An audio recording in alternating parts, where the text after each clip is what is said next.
నమస్కారం అండి. Welcome to chisel craft store. Varalakshmi సిరీస్లో భాగంగా ఇవాల్టి వీడియోలో డబల్ బనానా ట్రీ చూద్దామండి. మొన్న స్మాల్ బనానా ట్రీ చూసాం కదా, సేమ్ వే ఇది డబల్ బనానా ట్రీ అండి. ఒక దాంట్లో 2 పిలకలు వస్తాయి, ఒకటి పెద్దది ఒకటి చిన్నదండి. సేమ్ దీనికి కూడా ఒక గెల సపరేట్ దానికి వస్తుంది. చిన్న పిలకకి మాత్రం గెల రాదండి.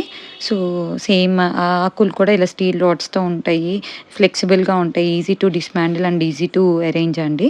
ఎలాంటి ఫంక్షన్స్కి మీకు అప్కమింగ్ వరలక్ష్మి వ్రతం, నవరాత్రులు, గణేష్ చతుర్థి, దీపావళికి కానీ అన్నిటికీ డెకర్ చేసుకోవచ్చండి.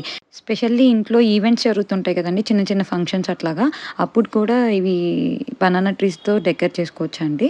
సేమ్ చిన్న బనానా ట్రీకి లాగానే ఇది కూడా హాఫ్లో డివైడ్ చేస్తే మీకు లీవ్స్ దేని సెట్ దానికి వస్తుందండి. స్మాల్ ట్రీవి స్మాల్కి, బిగ్ ట్రీ ఆకులు బిగ్వి వస్తాయండి. సో అవి అరేంజ్ చేసుకోవడం కూడా as you see in the video very easy అండి. ఈ 2 వేరియంట్స్లో మీకు ఏది నచ్చినా you can DM and you can visit our website అండి. ఇది పెయిర్గా తీసుకుంటారండి జనరల్గా. సో పెయిర్గా పెడితే ఎలా ఉంటుందో మీకు ఒక చిన్న రిఫరెన్స్ అండి ఇక్కడ. సో అరేంజ్ చేసిన తర్వాత ఇలా ఉంటుంది. అలానే మనకి అమ్మవారిని పెడితే కూడా ఎలా ఉంటుందో జస్ట్ ఓవర్వ్యూ అండి. మీకు హైట్కి తగ్గట్టు చిన్న అమ్మవారిని పెట్టుకుంటే చిన్నది బనానా ట్రీస్ బాగుంటుందండి. So if you go for a big అమ్మవారు you can opt for these అండి. Thank you for watching and stay tune for more videos అండి.